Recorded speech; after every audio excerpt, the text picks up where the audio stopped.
Salam dostlar, bugün yepyeni bir video ile karşınızdayım. Önceki videolarımızda Cristiano Ronaldo'nun hayat hikayesi ve onun qidalanmasından danışmıştık. Bugün ise təmiz fərqli bir video ile karşınızdayım. Herkes Cristiano Ronaldo'nun vurduğu golları, qırdığı rekordları ve möcüzəvi qidalanma proqramını bilir. Bəs onun medianın gözünden uzak qalan gizli həyat sirlərini eşitmisiniz? Bugün size planetin en yaxşı futbolcusunun heç yerde eşitmediğiniz en çılgın faktlarını təqdim edirik. Milyonçu futbolcuların bədəni müxtəlif rəsmlər və tatularla dolu olduğu halda Ronaldo'nun dərisi tamamilə təmizdir. Bunun səbəbi estetik değil, tamamilə xeyriyyəçilikdir. Ronaldo il ərzində mütəmadi olaraq ağır xəstəliklərdən əziyyət çəkən uşaqlar üçün könüllü qan və sümük iliyi donoru olur. Tibbi qaydalara görə bədəninə tatu etdirən şəxslərin uzun müddət qan verməsi qadağan edilir. O, insan həyatı xilas etməyi öz vizual görünüşündən üstün tutur. Onun 41 yaşında hələ də gənc futbolculardan daha sürətli və dözümlü olmasının arxasında isə qəribə bir yuxu ssenarisi dayanır.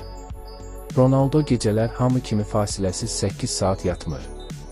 O, xüsusi olaraq işə götürdüyü peşəkar yuxu məsləhətçisinin proqramı ilə yaşayır.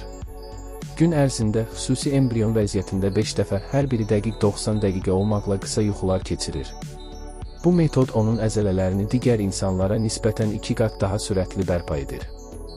Məşqdən dərhal sonra hamı dincələrkən Ronaldo'nun növbəti dayanacağı evindəki xüsusi tibbi otaq olur.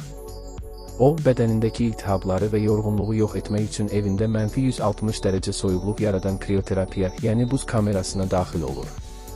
Bu dərəcədəki soyuq bədəni saniyələr içində yeniləyir. Onun ürəyinin böyüklüyü təkcə qan verməklə bitmir.